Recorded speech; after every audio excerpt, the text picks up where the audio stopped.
one of the first things that we would like to discuss on is some of the challenges that you guys face while building robust and secure healthcare solutions.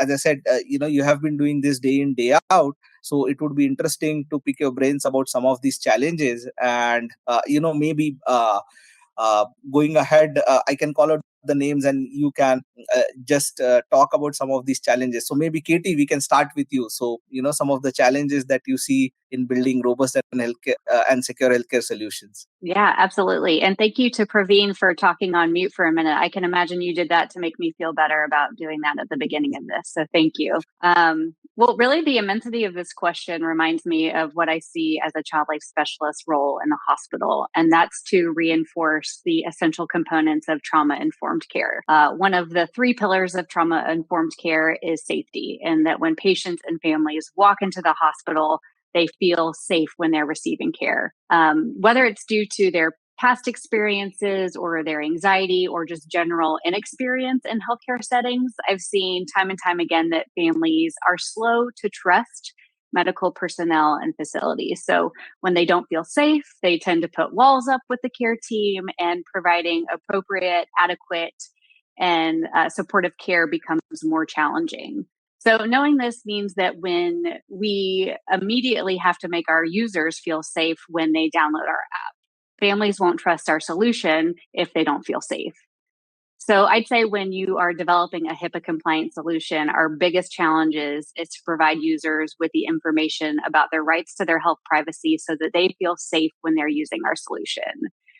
So that's why when you go onto the Child Life On Call app, whether it's in our terms of service or our sign up process or other interactive areas like a journal section throughout our app, we are consistently and confidently reminding users that their information is private and should continue to remain private to them throughout their experience in our platform, but also within their healthcare experience.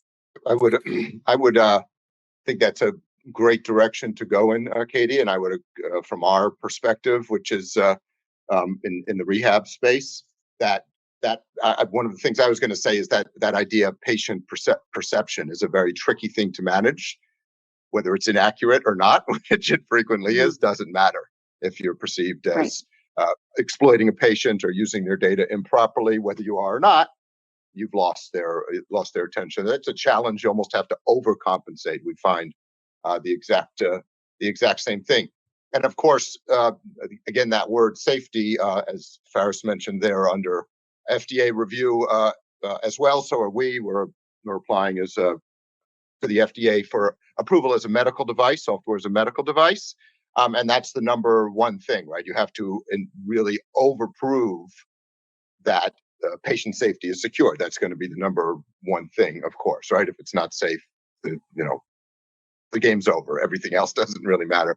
So, I would say those challenges, managing patient perception, of course, driving, ensuring patient safety, but then managing the perception of safety as well. And data privacy. Yes, I completely agree and mirror your observation that we have a public patient base that can be naturally distrustful of how companies handle medical records, unfortunately, in some cases with good reason. So it's that almost overcompensation to ensure both regulatory bodies and patients that you are, in fact, securing their data. Absolutely. Yeah, and I agree with Katie and Peter on that as well. And one thing I would like to add is the key challenge is always keeping the kind of policies and procedures updated internally and training staff properly, especially with onboarding and offboarding as well, in order to keep all of the patient data extremely secure and who has access to such data as well.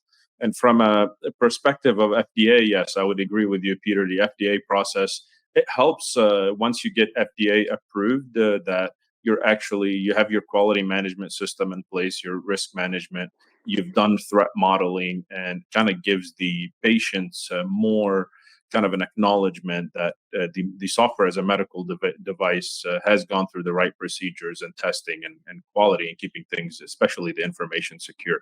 Great. Yeah, I think as you guys mentioned, one key point about one, of course, building the solution itself, which is robust, secure. That's one of the challenges in itself. But the managing the perception, yeah, I think that's one really good point, because that's where the trust starts getting built, right? What you see is what you feel and what you believe, basically.